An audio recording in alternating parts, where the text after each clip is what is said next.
Hello, students. This is Bakir. Welcome to the second lecture of Pastoralids in the Modern World. आज हम pastoralists in the modern world का first topic शुरू करेंगे जिसका नाम है pastoral nomads and their movements.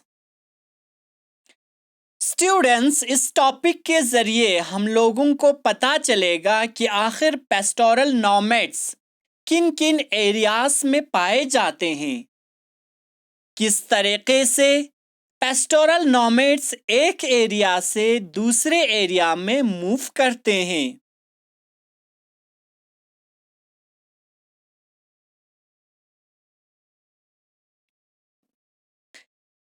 इस topic में हम लोग उन पेस्टोरल नोमैड्स के बारे में पढ़ेंगे जो माउंटेन्स, प्लेट्यूज, प्लेन्स और डेजर्ट्स में रहते हैं।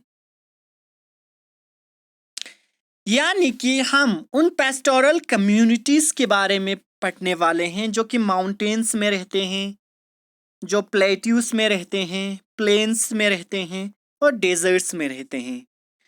तो ऐसे कम्युनिटीज़ जो कि माउंटेन्स, प्लेट्यूज, प्लेन्स और डेजर्ट्स में रहते हैं, उन पेस्टोरल नोमैड्स और कम्युनिटीज़ के बारे में हम यहाँ पे डिस्कस करने वाले हैं।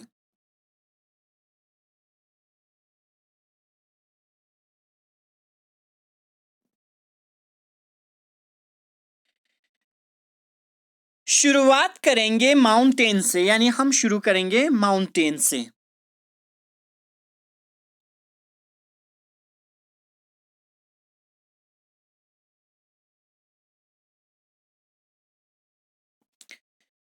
स्टूडेंट्स, अगर आज भी आप लोग जम्मू एंड कश्मीर के माउंटेन में जाएं तो वहां आपको एक पेस्टोरल कम्युनिटी मिलेगी जिसका नाम है गुज्जर बकरवाल।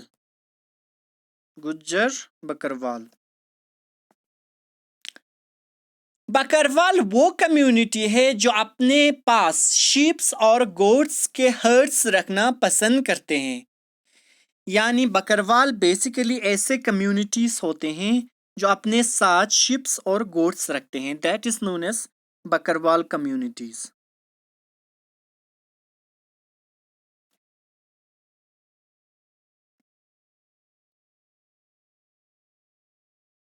जानते हैं 19th सेंचुरी में इस कम्युनिटीज के कुछ लोग जम्मू कश्मीर के माउंटेन्स पर आए थे अपने एनिमल्स के लिए ग्रेजिंग लैंड ढूंढते हुए, लेकिन कुछ सालों में ये लोग यहीं बस गए।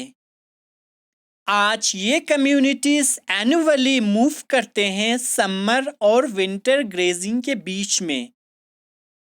यानी ये लोग सीजनली मूव करते हैं समर एंड विंटर के अकॉर्डिंग। इनके मूवमेंट को थोड़ा आराम से और डिटेल में समझते हैं।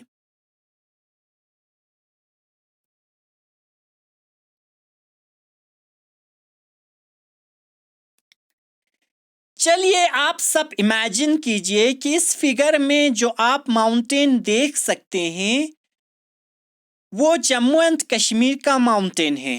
For example this is mountain of Jammu and Kashmir, जहां पर गुज्जर बकरवाल्स रहते हैं।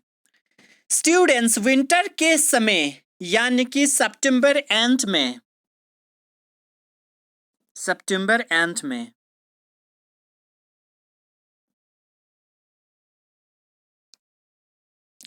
सितंबर एंड के आसपास हाई हिली एरियाज में स्नो गिरने लगते हैं। यानी हाई हिली एरियाज में क्या होता है, स्नो गिरता है, जैसे कि आप यहाँ पे देख सकते हैं स्नो।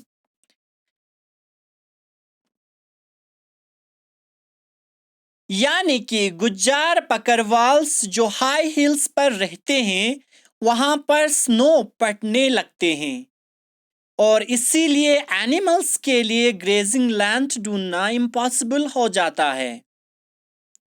और विंटर के समय गुज्जर बकरवाल लो हिल्स ऑफ शिवालिक की तरफ मूव करते हैं। फिर जो मूवमेंट है, ये जो गुज्जर बकरवाल से ये फिर मूव करते हैं लो हिल्स ऑफ शिवालिक की तरफ, यहाँ पे, क्योंकि यहाँ पे स्नो गिरने लगता है विंटर के सीजन में, तो ये लोग यहाँ पे ग्रेजिंग ढूंढना इम्पॉसिबल हो जाता है, इसलिए ये लोग लो हिल्स ऑफ शिवालिक की तरफ मूव करते हैं।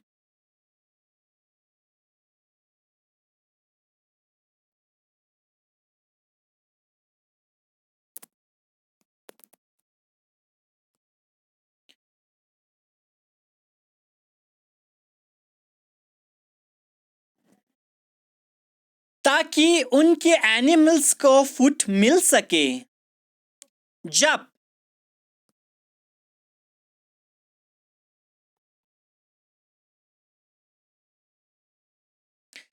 जब समर आता है, यानी कि अप्रैल एंड के आसपास, स्नो पिघलने लगता है हिली एरियाज पर, इसलिए गुज्जर बकरवाल्स लो हिल्स से फिर से हाई माउंटेन्स की तरफ मूव करते हैं। अब जब अप्रैल का सीजन आता है तो यहाँ पे जो स्नो था वो पिघलने लगता है, वो अब ख़त्म हुआ होता है और यहाँ पे ग्रेजिंग लैंड इजीली अवेलेबल हो जाता है। तो ये लोग क्या करते हैं, लो हिल्स ऑफ शिवालिक से ये लोग मूव करते हैं फिर से हाई हिल्स ऑफ माउंटेन्स की तरफ, यहाँ पर जब अप्रैल का सीजन आता है।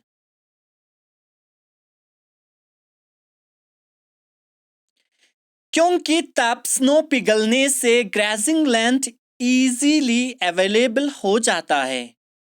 इससे हम ये कंक्लूड कर सकता है स्टूडेंट्स की जो बकरवाल कम्युनिटी है वो समर और विंटर सीजन के अकॉर्डिंग एक एरिया से दूसरे एरिया में मूव करते हैं।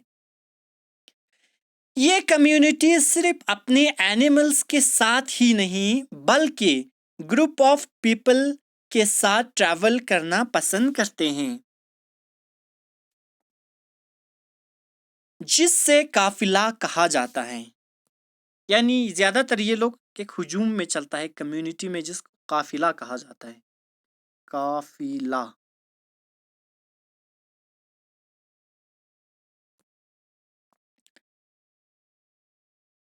माउंटेन्स में और भी बहुत सारे कम्युनिटीज रहते हैं, लेकिन इन सारे कम्युनिटीज के बारे में हम आगे की जो लेक्चर्स होंगे उनमें डिस्कस करेंगे।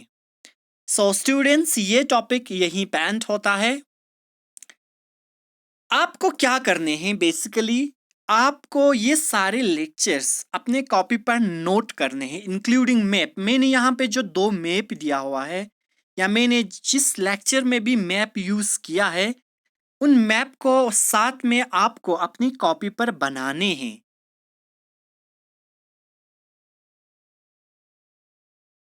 मैप आपके लिए काफ़ी इंपॉर्टेंट हो जाता है। मैंने जितने भी पिक्चर्स का यूज़ किया है उन पिक्चर्स को भी जो है आपको अपनी कॉपी पर इसी तरह से नोट करने हैं। So thank you so much student. मिलते हैं नेक्स्ट लेक्चर में एक नया टॉपिक के साथ। तब तक के लिए bye bye. Have a good day.